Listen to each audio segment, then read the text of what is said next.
All righty, Kevin, go ahead and kick us off and we'll get this webinar going. All right. Thank you so much, everybody, for being here. We are excited to partner with IDEA Illinois and eLuma Online Therapy. I'm Kevin Rubenstein. I am the president of the Illinois Alliance of Administrators in Special Education and also a member of the Council of Administrators in Special Education Executive Committee. We are really excited today to bring you a great webinar about online teaching strategies for special education. We have some outstanding presenters today, and I want to tell you a little bit about them. So we'll get right to it. Amber Hefner is going to be our moderator today. Amber is the executive director of IDEA Illinois, which is, for those of you who don't know, a nonprofit organization dedicated to providing professional development to educators throughout Illinois. IDEA is the Illinois affiliate of ISTE, the premier nonprofit organization serving educators and educational leaders committed to empowering connected learners in a connected world. And more importantly, Amber is a great leader. She is all out there on Twitter and really seen as a great friend and a person who is leading the way in terms of making sure that things get done for students and educators all across the state of Illinois and really across the country. Amber has a Bachelor of Science in Education, a Master of Science in Counseling, and a Master of Science in Educational Leadership. Amber recently earned her ISTE Certified Educator certification. Her background as a coach, teacher, a counselor, and a school administrator created a number of unique educational experiences on which she draws from in her role today. Amber strives to empower educators with support, valuable professional development, resources, and networking opportunities that support their personal growth to be the best they can be for every student. One of our co-presenters today is going to be Mindy Hintze. Mindy is currently the Vice President of Services at eLuma. She is an accomplished educator, mental health provider, and EdTech leader. She is working out there in Utah, and she started her professional career as a classroom teacher. So she has served in your shoes if you're sitting in those shoes right now. Her passion for social emotional learning and helping students develop empathy and self-awareness inspired her to pursue a master's degree in counseling, psychology, so she could work in and promote mental health. Seeing an opportunity to create an even greater impact, she eventually transitioned into the EdTech space, where she's worked with countless schools to improve student success and inspire change in education. As a part of this, she's helped thousands of teachers successfully develop their online teaching skills. And then finally, and last but not least, our other presenter today is Jeremy Glauser. Jeremy is a friend of mine and has provided countless hours of technical support to lots of students and other professionals all across the country. He's the founder and the CEO of eLuma Online Therapy, with a background in education and entrepreneurial spirit and a passion for helping people in need that certainly comes through in everything that he does. He founded eLuma to help solve the growing shortage problems in special education. In so doing, the company has become the nation's leading teletherapy solution provider for K-12 schools and districts. So long before COVID-19, eLuma was actually providing teletherapy all across the country to schools and districts. To date, the company has provided nearly 1 million hours of therapy in the areas of speech, school psychology, OT, PT, and mental health counseling services to over 16,000 students throughout the United States. He's experienced with high impact accessible education using universal design for learning in fully online environments. So as I said, he's a great friend of ours. He's a great friend of mine, and we are so excited to have everybody online today. So with that, I want to just thank everybody for the hard work that they're doing all across the country. It is hard work. And our students and our educators and everybody is going to be better for it. And so thank you for tuning in today. So with that, I will turn it over to Amber, who's going to talk about our next steps. Kevin, thank you so much. I really appreciate it. And you were very kind with your words, but our webinar today wouldn't have happened without you. So a huge thank you to you. For those of you that might not be aware, our organization IDEA has been doing online coaching virtual hours for the last few weeks and looking to support educators during this time. And at one of our virtual coaching sessions, we had a special education teacher join us, and some of the questions that she was asking and, really just looking for that support led us to the point of trying to figure out what we could offer in particular for special education teachers and staff. And those of you that, are very engaged with helping students and IEPs. So from that, was able to connect with Kevin, and Kevin brought us to the eLuma team. So a huge thank you. This all came together in just over a week. So we're very excited to have this opportunity to provide you with the support and in particular with this information. So thank you, Kevin. Absolutely. We're also very excited that the eLuma team, through the discussions that we had with them as we brought this, request forward, was really diving in also to the specific needs of special education staff, such as speech, OT, school social workers, school counselors, etc. So on Friday, we will be having those very targeted sessions with the eLuma team that does work in those particular areas. So Friday, you can join us. You can see the schedule there. At the end of our session today, we will have a link that we can share with you that will take you to the site that you can register for all of the ones that you wanted to attend, or just the individual ones as well. So a huge thank you to the eLuma team for dedicating some time on Friday to do those deep dives as well. Thank you so much, Kevin and Amber. This is Jeremy Glauser, and I will kick us off. We're so grateful to have an opportunity to join IDEA Illinois, Dr. Kevin Rubenstein, and additional colleagues across the country who are tuning in. What we hope to bring today is some valuable insight around specific strategies for online learning. And those specific strategies that we hope you will garner from this webinar are effective live online instruction, asynchronous student and parent engagement, as well as self-care and mental wellness while working from home. And there are a few things that we would love to go over before we jump into these topics. And for that, I'll hand it off to my colleague, Mindy Hintze. Great, thank you so much, Jeremy.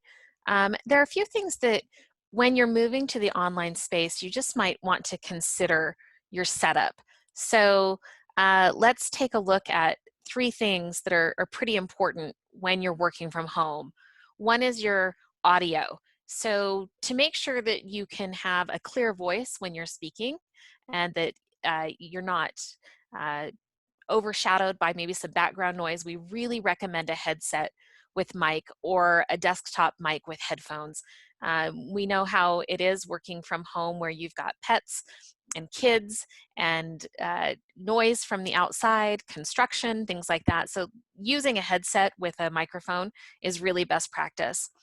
When it comes to your computer, you want to make sure that you've got a webcam so that people can see your face. And I like using a standalone webcam so that I can position it exactly where I want it to be, and I don't have to do all sorts of yoga positions to make myself seen on the laptop built-in webcam. And then finally, your internet connection. I don't know how many of you have had to increase your internet speed since working from home. I know I had to do that and spent an hour on the phone with customer support at my internet provider, but best practice would be to connect with Ethernet if that's possible, and then Wi-Fi is acceptable as long as your speeds and your modem are equipped to handle what you need. So just do a quick tech check of your own system, make sure that you're good to go. And then no matter what video conferencing platform you're using, you want to make sure that you consult with your IT department to make sure that that platform is HIPAA compliant. And then if possible, we recommend enforcing a waiting room. And all of you experienced that coming into this meeting, I think, where you were held in a waiting room and then you had to be manually added by the moderator. This is to help make sure that you're only allowing people into your virtual room that you know and that you're expecting to be there.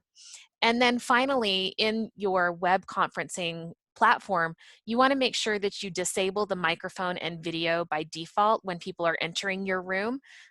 This just will require that person to take a little extra step and gives you a little extra time to make sure that that person who's entering your room is actually who you're expecting.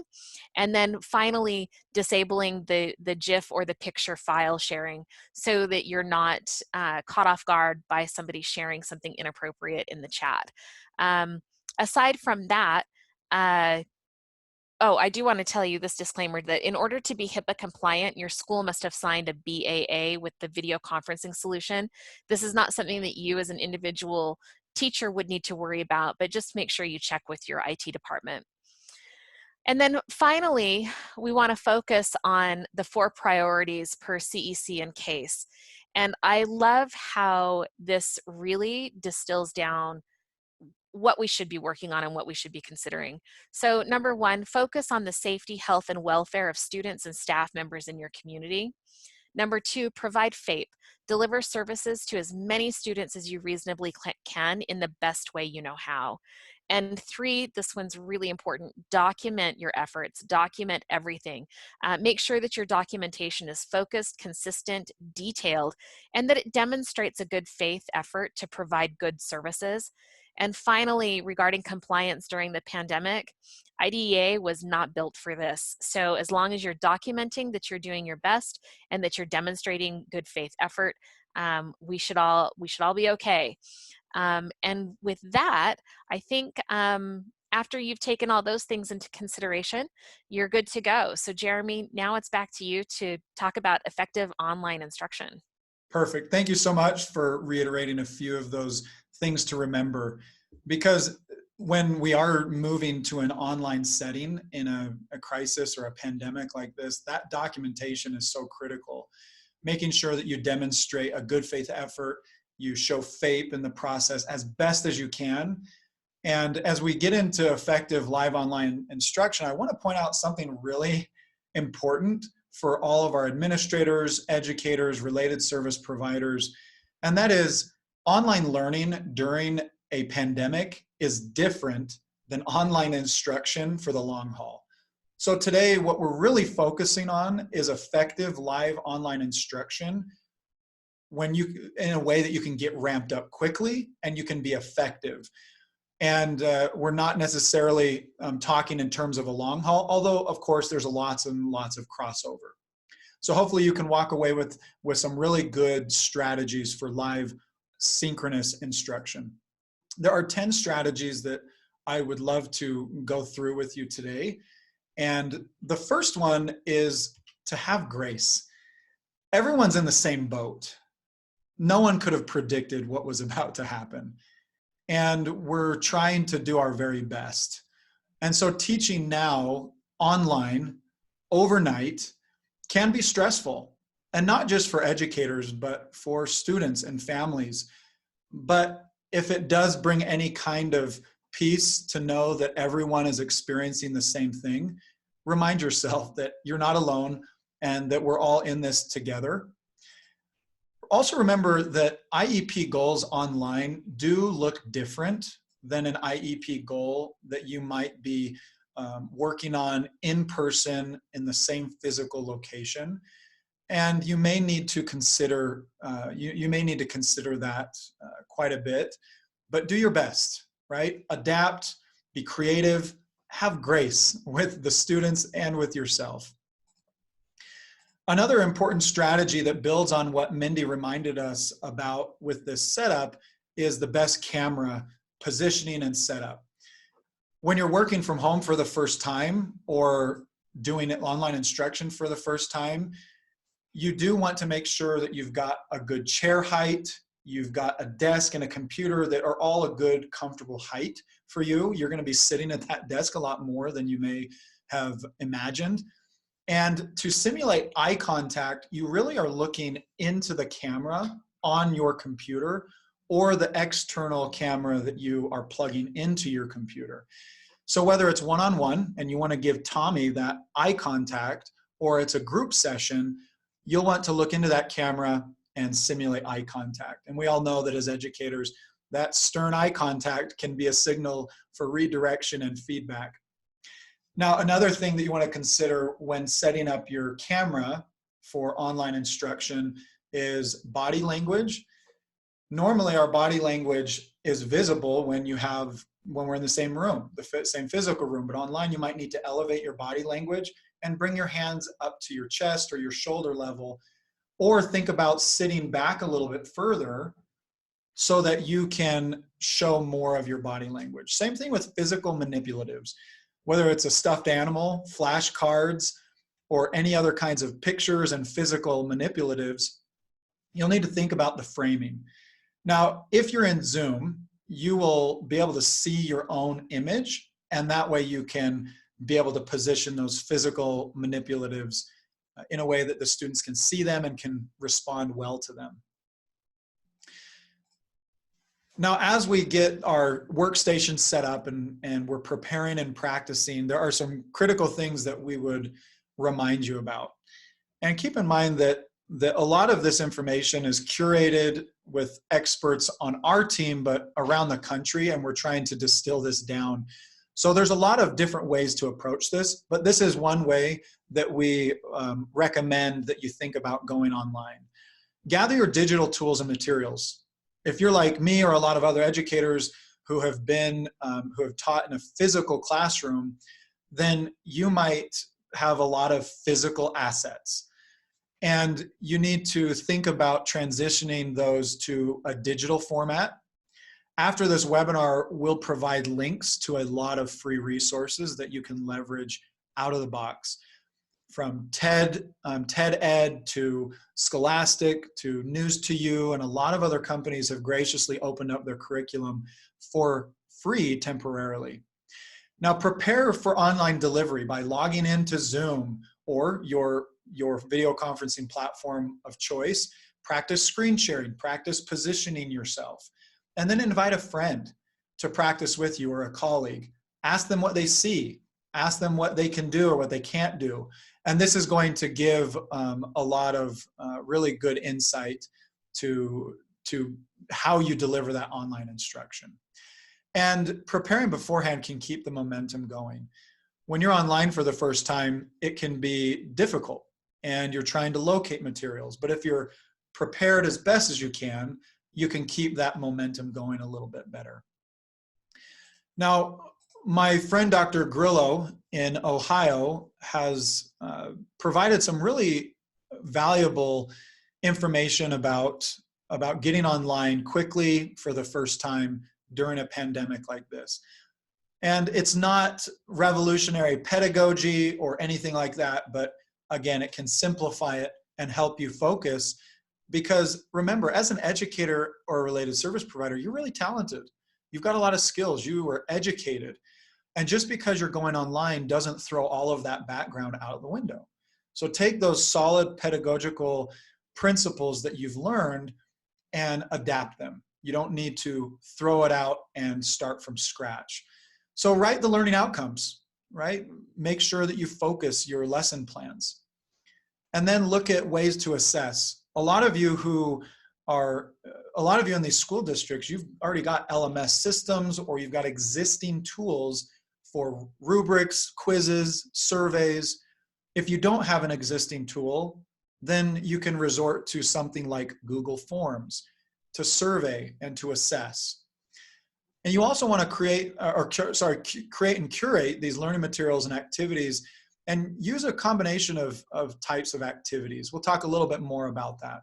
And sequence the learning materials and activities so that you can have an effective learning experience or keep that momentum going and keep the students engaged.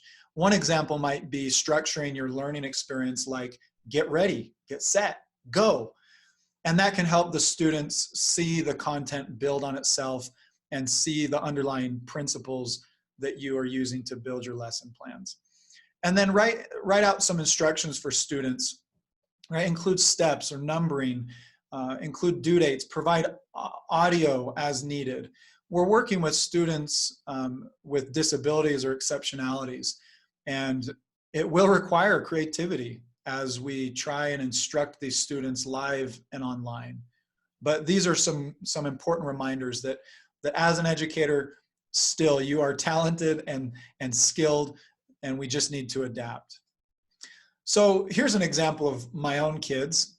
Their teachers have been incredibly creative and adaptive to this scenario, but it has been challenging for them too. The way that they're doing this is they're having a short session in the AM and a short session in the PM. And they're engaging with my kids online through video conferencing and using many of the strategies that we're talking about today. But one thing that's particularly impressive is their engagement with the students. They're present, they're authentic and personable, they're using enthusiastic body language, expression, and tone of voice, and they're building that trust with my kiddos as they are really engaged in the learning process and using solid pedagogical principles just applied online. And so engaging with your students is a little bit different. You might need to use that camera for eye contact. You might need to take your video conferencing webcam layout, and rather than showing just the active speaker, see if you can change it so that all the students are visible with their webcams and it looks more like a grid, and you can engage your students by seeing their own body language and their interaction. The fifth strategy I want to go over is now that you're in this experience where you're online in a video conferencing setting and it's new, please don't skip the step of setting clear expectations. It might feel like you're going back to day one of the school year, but in a way you kind of are.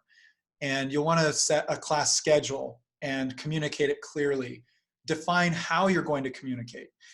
And a lot of times you'll have existing tools to communicate. Mindy will talk more about some of those asynchronous engagement strategies, but you'll also want to address conduct online, because students may not recognize that they're visible. They might not recognize that their conduct does influence other learners' experiences. And so consistently addressing these expectations, providing reminders, and even redirection is a really important component to those clear expectations in an online environment. Now, fostering personal relationships and having fun might seem like a far-fetched strategy, but I assure you there are ways and methods, and I want to give you examples of a few. And one of them is using your survey or quiz LMS system that you already have, or you can leverage Google Forms and other survey ideas. This is an example from Miss Venturino, who's an educator, and she shared this strategy when asked about fostering personal relationships. She has a survey that she sends out in the morning and the afternoon and checks in. Parents can respond to the survey and provide feedback about those experiences, or provide reflection and self-assessment for their student. And these are great ways to build that personal relationship. It's a lot about touch points. And when you are in a physical building, you have natural touch points built in with the students. And when you're learning online, the parents, guardians, or adults involved in this process are going to be more involved with some of these touch points. So we encourage you to take advantage of that and schedule in touch points throughout the day and the week where you can really engage with them on a personal level. Seventh, use a mix of existing tools readily available. And this is one of the big differences between online instruction during a pandemic and online instruction for the long haul. There are a lot of tools out there for online instruction, but that might take weeks or even months to program into your district and into your own instructional plan. And so during this time, we would encourage you to use readily available content. So for example, you might have an LMS, you might have a communication tool that offers free content like Remind or Class Dojo, Edmodo, etc. And there are lots of companies who are providing free resources. I already mentioned a few of them like TED Ed, Scholastic, News2You. We've compiled a pretty good list of free resources that you can leverage out of the gates, and we'll give you access to that in the follow-up materials when this webinar is through. But think within what you have and how to apply that. We're trying to get up and running quickly. And although we will adopt some new tools, the time that we're in now requires us to use as much of the existing tools that we've got. This is more of an advanced strategy, but I want to share it nonetheless because it's really great for individual or group interaction and a research project or a way to get some more personal time with the students. In Zoom particularly, assuming you have gone through the necessary security steps as a district with your IT, you can use breakout rooms. And as an educator or related service provider, you can take the students in your video conferencing room and you can break them up into small groups. And then you can monitor those personally. You can bounce from room to room, you can bring them back, you have a lot of control. But this is great for fostering discussion, peer-to-peer engagement, or research or projects. Now, the second to last strategy I'd love to share with you is chunking into smaller sessions. When you're physically in a classroom, you have the opportunity to pull students aside, to bring them together as a class. And when you're online, it's different. And like I shared with my own students, what they're doing with their teacher is they are chunking it into a small session in the morning and then a small session in the afternoon.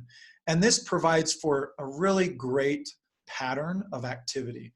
And I want to acknowledge that you might have a different philosophy around pedagogy. This is one example, and that is very effective. But preparing and then teaching in those smaller chunks or those smaller windows and applying it, and then reflect. And then prepare and teach, apply and reflect. Because if you're not accustomed to doing online instruction, this is going to be a pretty important lifeline for you to have shorter sessions, take the time to prepare, and then come back and have another session. Now, the last thing I want to remind all of us is getting and providing prompt feedback. So during these smaller chunks and during our live online instruction, we might need to redirect a student. We might need to pull them in by asking a question.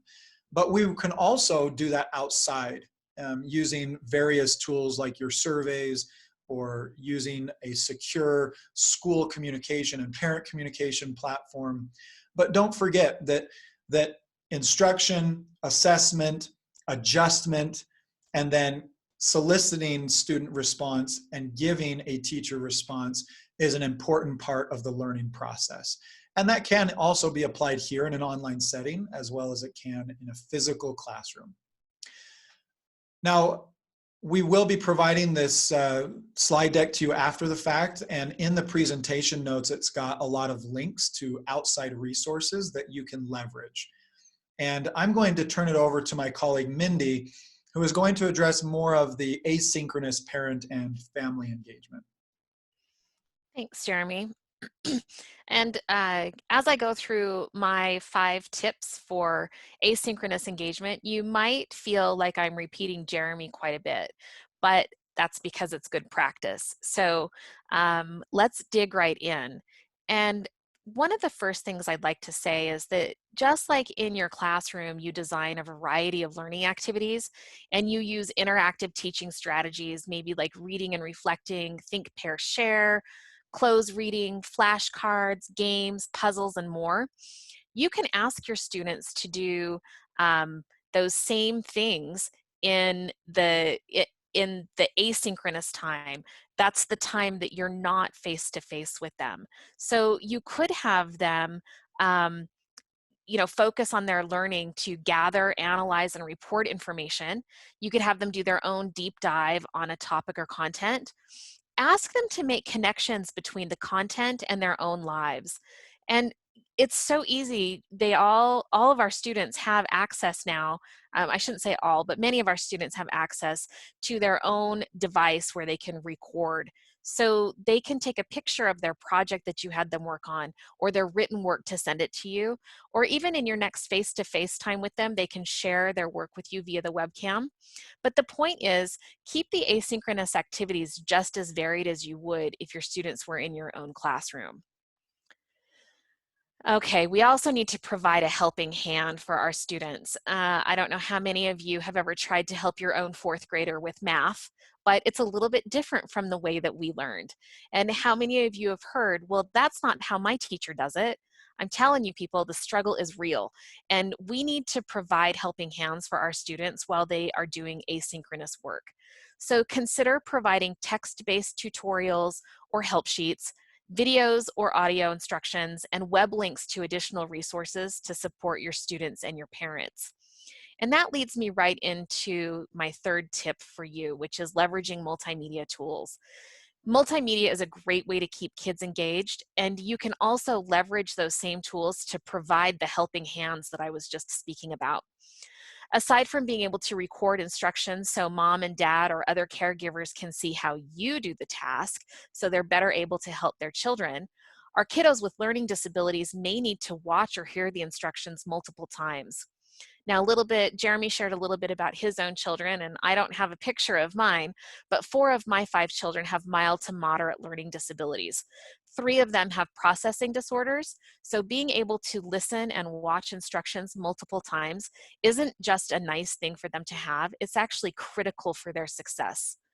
One of my kids also has dyslexia, so reading is really difficult for him, and video and audio instructions to supplement any text-based instruction is absolutely imperative for him to be successful with any learning that his teachers want him to do. So you probably all have access to some type of video and audio recorder. You could use just your phone, your tablet, or your computer using the setup that we talked about earlier. I know this might sound crazy, but consider using Snapchat filters or FaceTime or Facebook filters to add some interest to your instruction. When I used to teach online, I would often do different hats. So my students would always wonder what type of hat I would be wearing in my video instructions. And they came to have their favorites, and they requested a couple of different hats repeatedly. I had one hat that had 2 huge pink flamingos on top of it. Don't ask, it's a long story. If you really want to know, message me later. But I digress. So think about recording your own video instructions, maybe doing voiceover on PowerPoint or Google Slides, or you could even record your instructions while sitting in your backyard to show the human side of yourself. So screen recording programs are great for showing walkthroughs or step-by-step tasks, and apps like Nearpod and Quizlet can help you easily make engaging content that your students can consume on their own time. But I think most importantly, just take advantage of the programs and applications that you are probably already using. If you are fortunate enough to be in a district where they have some type of a formal learning management system, it's easy to then put all of these recordings and task helps and activities all in one place to make it easy for your students to access them and know what order you want them to work in. Okay, now just like Jeremy stated, we need to chunk the content into small bite-sized pieces for our students. The National Education Association and the National PTA endorse the 10-minute rule, so 10 minutes of homework per student per grade level. So we need to consider what are the things that our students need to know versus what would be nice for them to know. We can provide those extension activities for students who want to go beyond what we're sharing, but we really need to consider what's the most important pieces of content our students absolutely have to know, and we can focus on those. And then finally, we need to balance the time spent in front of a screen doing online work and the time spent doing offline activities. So even though this is a picture of a child writing, let's consider and embrace other ways students can demonstrate what they know. I love this online choice board from Caitlin Tucker. I don't know her personally, but I found this and I've got a link to her website right there for you. But this is brilliant. Students can pick different non-digital ways to demonstrate what they know. So you could customize this choice board to fit the subject you teach or the content you want your students to learn for the week. And Caitlin has a free template on her website, so you can go there and download that yourself. But I hope that these suggestions for asynchronous engagement have been useful to you. I also hope there's at least one of these that you can implement immediately. And with that, Jeremy is now going to talk to us a little bit about self-care and mental health wellness. Thank you so much, Mindy. Those are some good strategies. I mean, honestly, I'm going to apply some of those even in the educational experience offline with my own kids. But we do love kids. I mean, kids are the center of what we do in education. And we have the privilege and the honor of serving kids who are particularly fragile or kids who have exceptionalities and disabilities. And what an honor that is. But it is also the population, I think, that is going to have a little bit more of a tough time doing this online learning during a pandemic than some of our gen ed counterparts. And the students are obviously the heart of what we do, but don't forget about yourself. And when you're moving from a physical school building or an office, if you're an administrator, going to work from home can be surprisingly different. And we want to share some best practices and some really solid advice that we've curated from mental health professionals on our team and from around our community. And we've distilled them down to 4 key things that we encourage you as educators and administrators to do to take care of yourself so that you can take care of your students as well. The first one is routine. It might sound simple, but you've got a routine in school. Let's create a routine at home and have some specific goals. And don't forget exercise, mindfulness, eating, food, hydrating yourself, and then stick to that routine as best as you can. I've created a routine for myself. I'm working from home, and I have had so many silver lining experiences with my family and my kids, but I also have to admit that it's been tough because I'm not used to working from home. And I haven't always stuck to my routine, but I try. And when I do, I feel a little bit better about my days. The second thing is your body and your mind. Exercising regularly obviously has a big impact, even if it's just walking in the park. I have a park behind my house, and I take out my dog in the morning and at noon around lunchtime, and then in the evening with my kids and my wife, and we see some friends, and from a safe social distance, we wave and say hi and we connect. But getting up and moving from your desk is something that you will notice is more intentional, because in a classroom, you're up and moving. You're walking between classrooms and the lunchroom and in the hallways. But at home, you're in front of a computer much more than you ever have been. So practice getting up intentionally. Even set a timer for yourself. And as you do so, practice mindfulness, or if you're hardcore, some meditation. But mindfulness in the sense that look outside at the sky, look at the mountains, notice something or focus on something different than your work. You also want to make sure that you breathe and you get air into your body and that you take care of your eyes. This, again, might sound very simple, but it's easy to just get stuck in forgetting these simple things that your body needs. Take time to consciously breathe deeply and intentionally. And take care of your eyes with the simple 20-20-20 rule. Look 20 feet away for 20 seconds every 20 minutes, and your eyeballs will thank you. And of course, we all miss our social life, and we miss interacting with human beings in a physical format.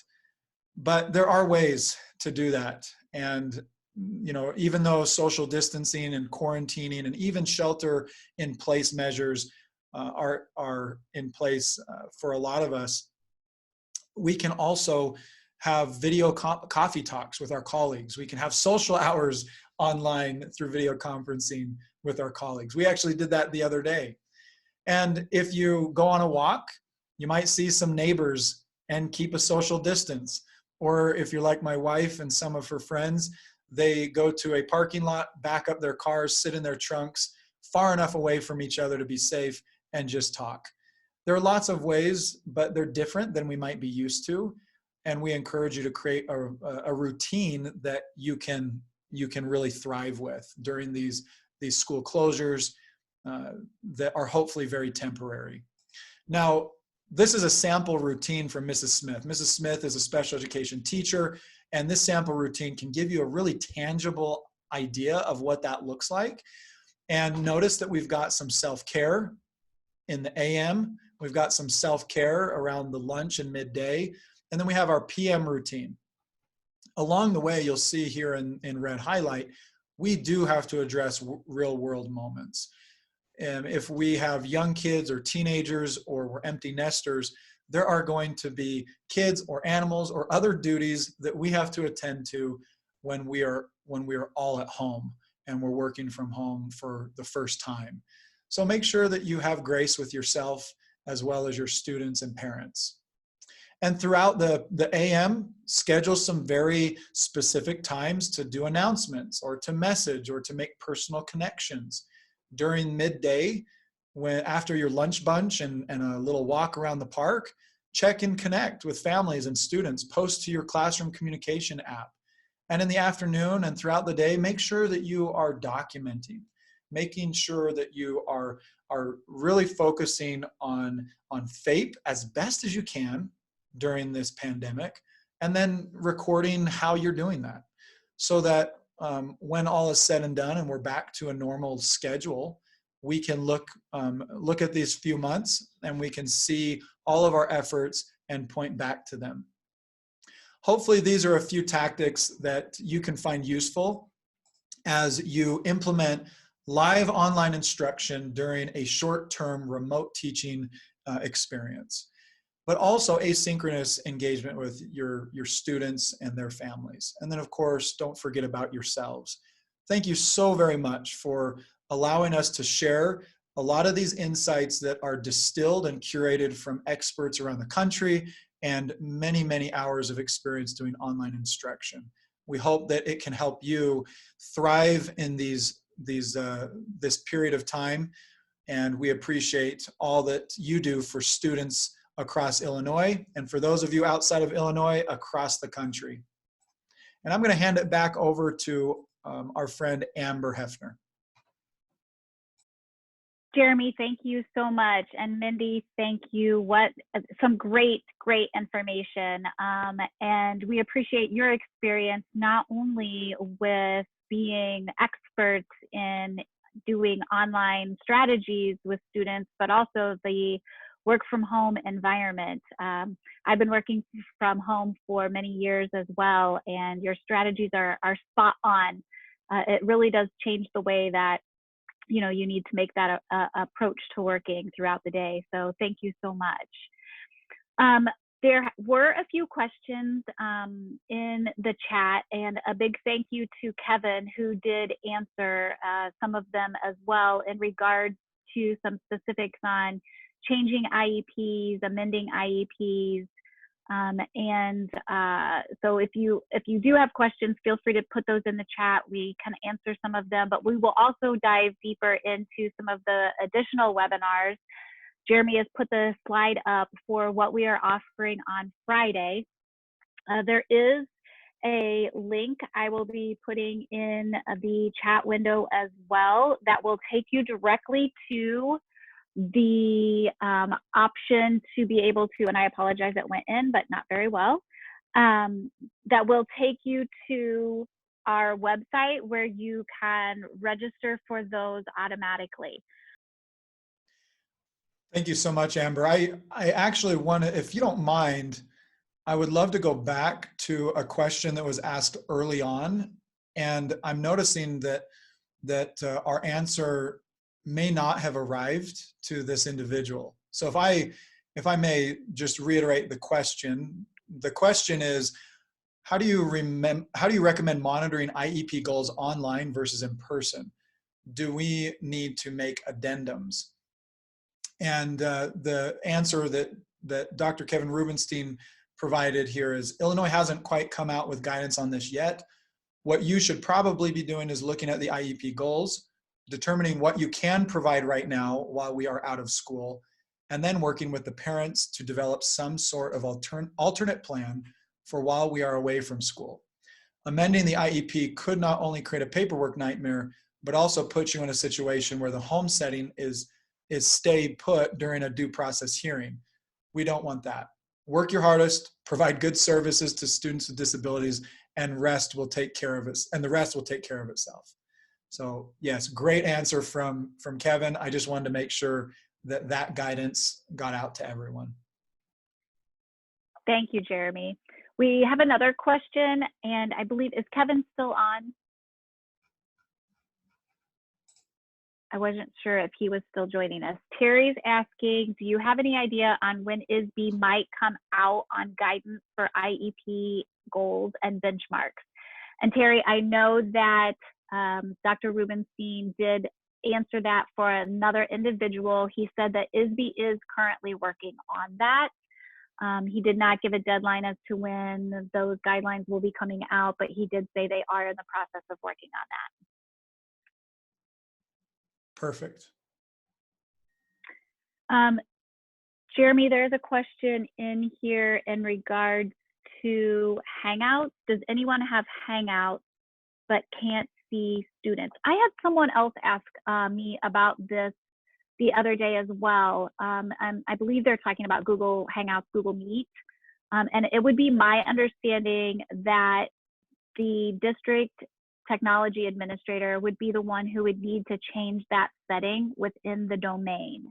Right. So my guess is that they have video shut off.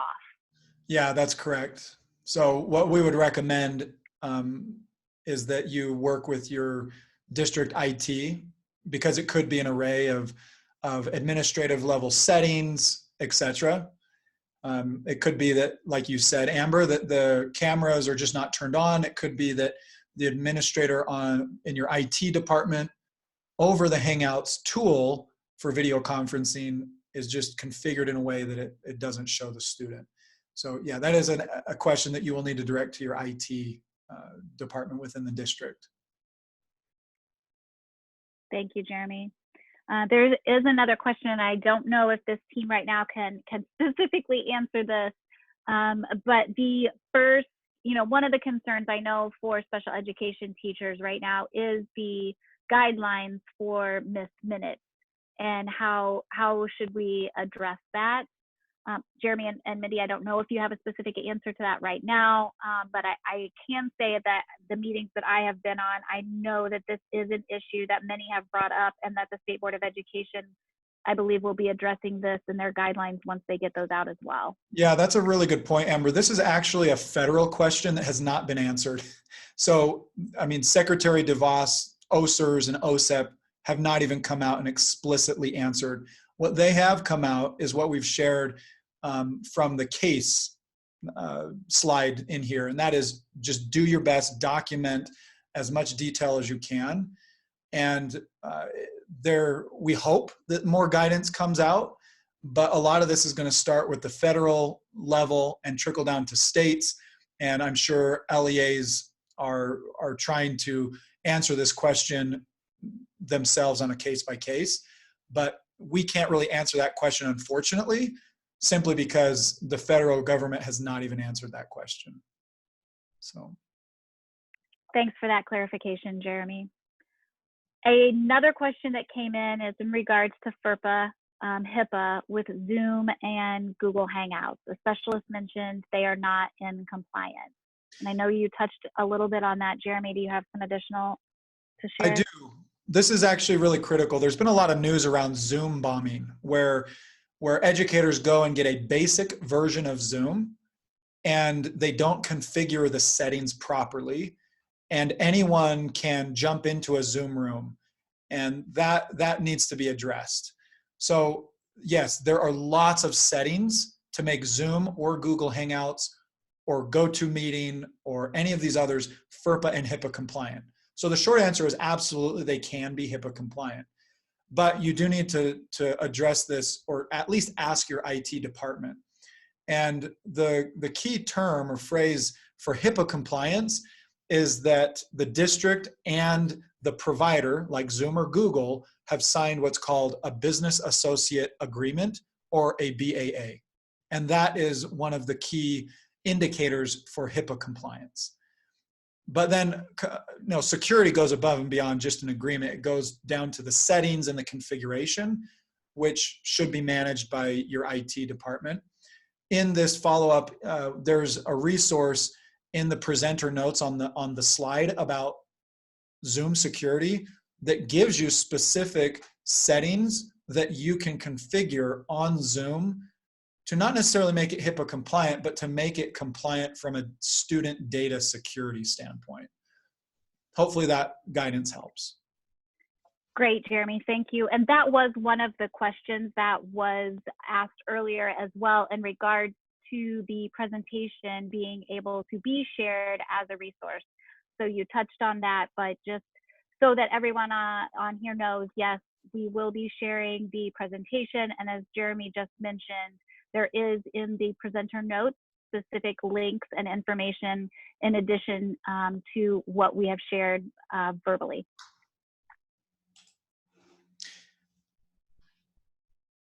Well, perfect. Well, with that, we will go ahead and stop the recording. And Amber at IDEA Illinois and eLuma are so grateful for your attendance.